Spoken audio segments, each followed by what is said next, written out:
वडोदरा महानगर पालिका के वर्ष 2026-27 के ड्राफ्ट बजट को लेकर आज बड़ा फैसला लिया गया। स्थायी समिति ने सुधारों और बढ़ोतरी के साथ बजट को मंजूरी दे दी है। इस बजट में टैक्स वसूली से लेकर नागरिक सुविधाओं तक कई अहम प्रस्ताव शामिल किए गए हैं। स्थायी समिति के चेयरमैन डॉक्टर शीतल मिस्त्री ने जानकारी देते हुए बताया कि ड्राफ्ट बजट में 6 अलग अलग प्रस्ताव रखे गए हैं और बजट को और बेहतर बनाने के लिए 18 सुझाव भी दिए गए हैं। वडोदरा महानगરની પ્રણાલી મુજબ જીપીએમસી એક્ટ મુજબ કમિશનરશ્રી અને વહીવટી પાંચ દ્વારા બજેટ 3 જાન્યુઆરીએ સ્ટેન્ડિંગ કમિટીમાં રજૂ કરવામાં આવ્યું હતું। જે ઓરિજિનલ બજેટ હતું જેમાં 25-26નું જે રિવાઇઝ બજેટ હતું 7,071 કરોડનું અને 26-27નું ડ્રાફ્ટ બજેટ 7,609.63 કરોડનું રજૂ કરવામાં આવ્યું હતું। સ્થાયી સમિતિના તમામ સભ્યો અને તમામ ચૂંટાયેલા પ્રતિનિધિઓ સાથે વિચાર વિમર્શ અને પબ્લિકના જે સૂચનો આવ્યા છે એ બધાને ઇન્ટિગ્રેટ કરી અને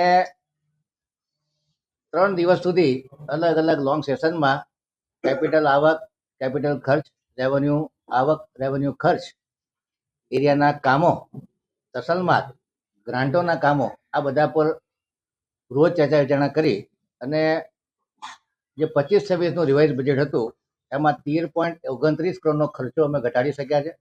જેમાં મુખ્ય ખર્ચો હતો ફ્લાવર શો કે જે અમે કરી નહોતા શક્યા અને એમાં 10 કરોડનું જે બજેટ હતું એ કેન્સલ કરતા એમાં ખર્ચ ઘટવાથી બચત વધી છે।